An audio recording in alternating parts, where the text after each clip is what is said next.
Most people are not ready for Bitcoin's next move, but we're going to be making sure you guys are. In today's video, we're going over the short-term price action, the key levels, exactly what you should be expecting, and how to capitalize on the next move. Let's go ahead and jump into the video.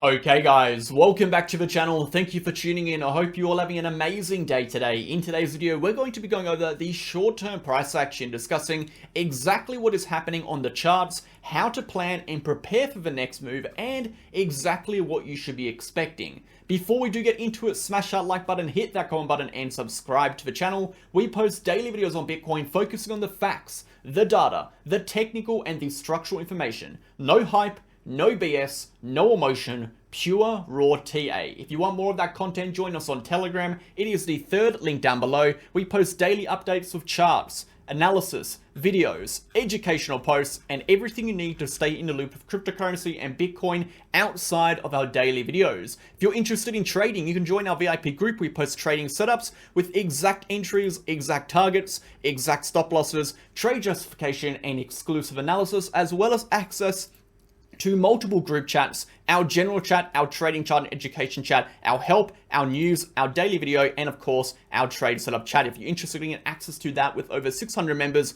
contact us in the pinned comment of the free channel for more information. Let's go ahead, guys, and dive on in. So as you can see, Bitcoin has been consolidating quite tightly now for about 4 or 5 days, ever since we saw that massive 15% or so correction from that 48 to 46 major high time frame level of resistance, a level of resistance we identified as a significant confluence point over the last year or so. So we've finally come up and retested that area, and from there we have seen quite a brutal short-term correction, pushing Bitcoin's price action all the way down to retest this 41.7 area of short-term support. You can see I've identified that as this blue level of support and gone ahead and put a little annotation next to that level. So in today's video, we're going to be discussing mostly what is happening here, what we expect to occur next from here, and how you can actually plan and prepare to capitalize on whatever move occurs from this range of consolidation.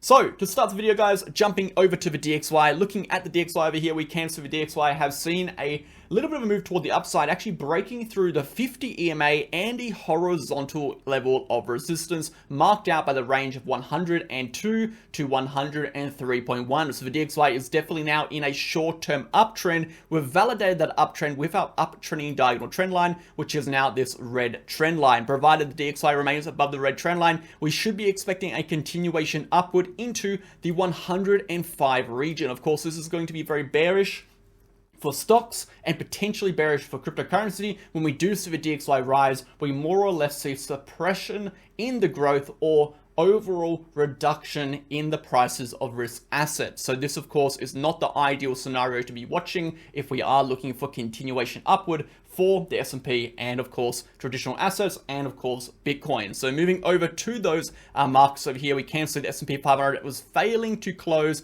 that weekly candle, that prior weekly candle above the prior weekly opening price. We can see we've actually closed it just underneath by a couple of dollars. This of course is a sign of exhaustion. It indicated that the bulls in that period, that weekly period, did not have the strength to push the price above the opening price of the last weekly candle. This does tell us we are starting to exhaust over here at this level of resistance. Of the DXY moving upwards, there's a pretty good chance that we see this area of resistance hold as resistance.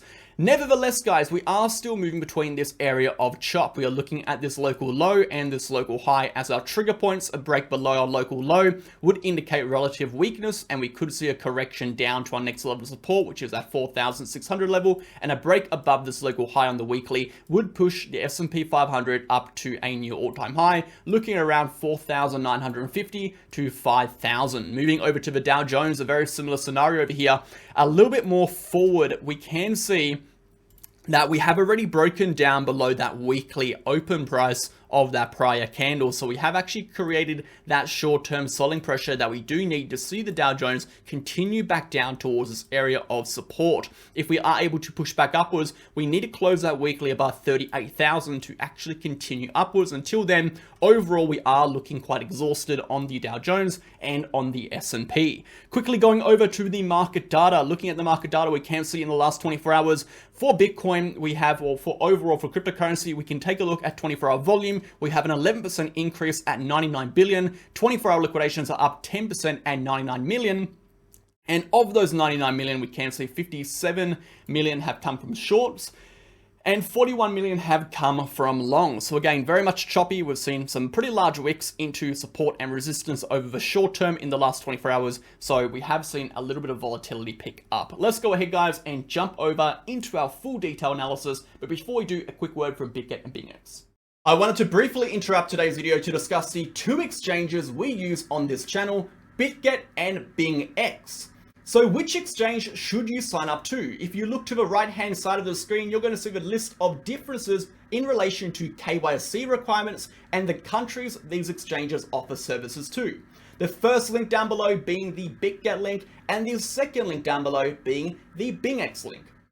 No matter which link you sign up to, you're going to get up to 15% discounts on your trading fees, up to $5,000 in trading rewards, and of course, you'll get access to every single MegaWhale exclusive bonus campaign we run on these exchanges. Alongside that, BitGet and BingX are incredibly similar. They are both ranked top 10 in terms of trading volume. They both have extensive liquidity pools and market pairs offering up to 125x leverage. And most importantly, they both offer protection funds for their users to protect you against any third-party hacks. So get started now and support the channel by clicking the links below. Thanks for listening.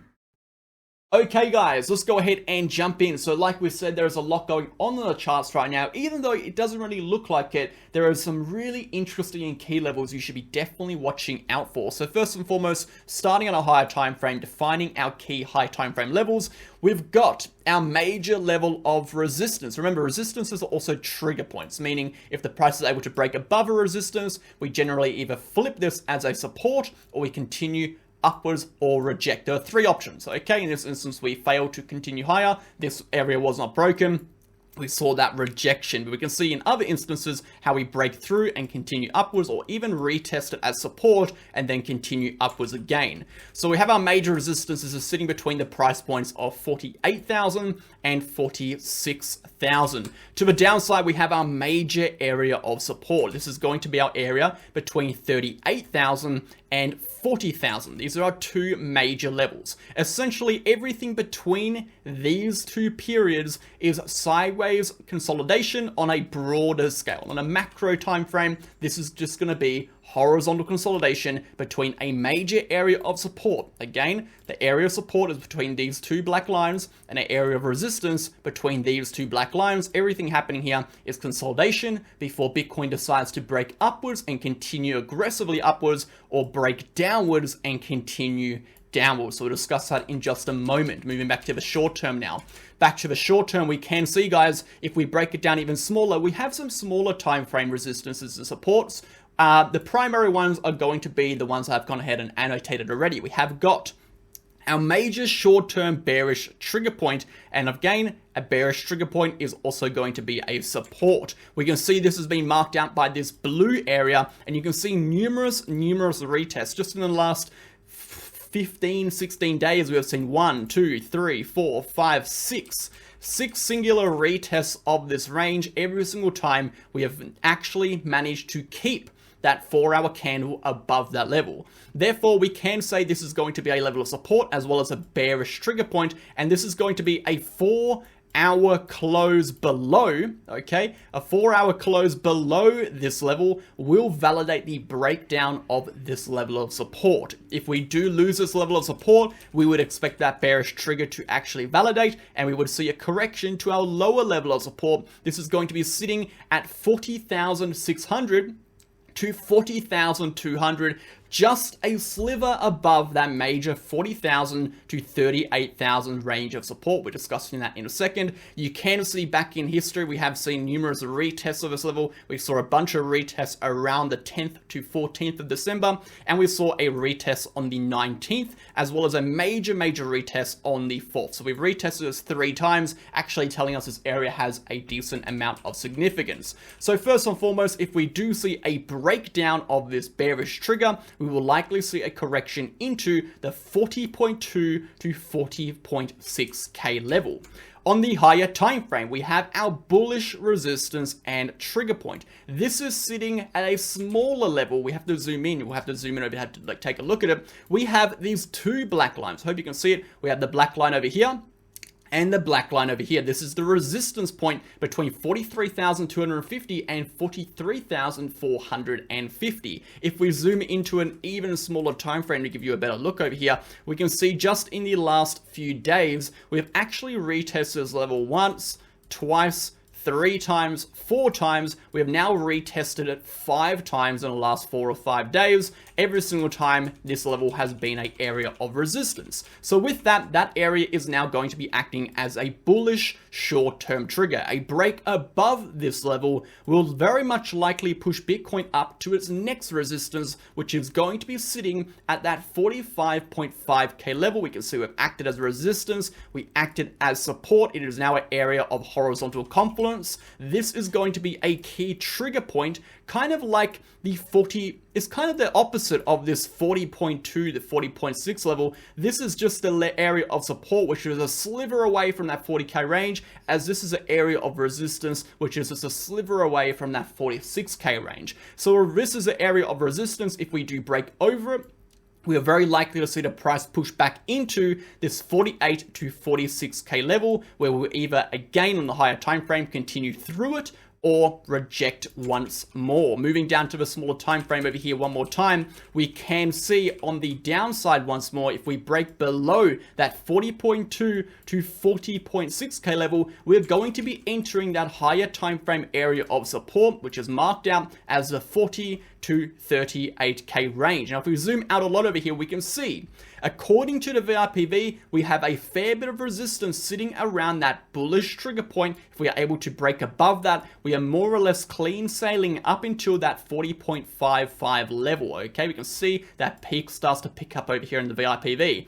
And on the downside, we drop below these trigger points, specifically our short-term bearish trigger, which is sitting at around 41,800 to 41,500, we can see we significantly drop off on the VIPV until we have this divot. This is going to be our first little divot of support. This corresponds or is relating to this area of higher time frame support that we retest numerous times. And then of course, if we lose that level, we can flow all the way down to reach this next cluster of support, which is sitting at that 38k range. So there's a few different things going on over here, guys, and I've gone ahead and detailed them. So how can you go ahead and capitalize on this? Going down to the immediate small time frame now, we can take a look at the actual short-term trigger points we are watching for moves. So if we do break above this level here, okay, we are looking for a continuation upwards. Now, it is not just any break we're looking for a break strong enough to push us over this local high point, okay, which is also going to line up with that POC level, and we are looking for at least, again,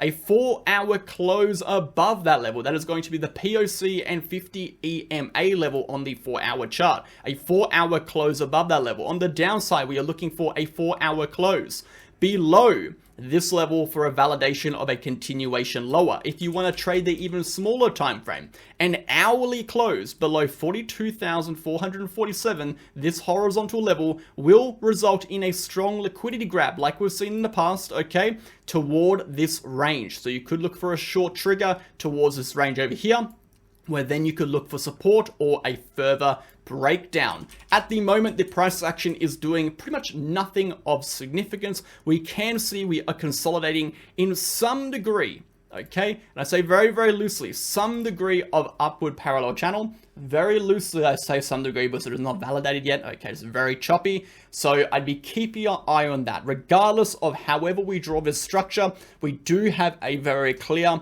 uptrending level of resistance we are challenging along, and that area does meet the confluence point with this trigger point. So if we're able to get above this trigger point, it would be invalidating that uptrending level of resistance. It would result in a positive momentum flip, and we would likely see Bitcoin continue toward that upside.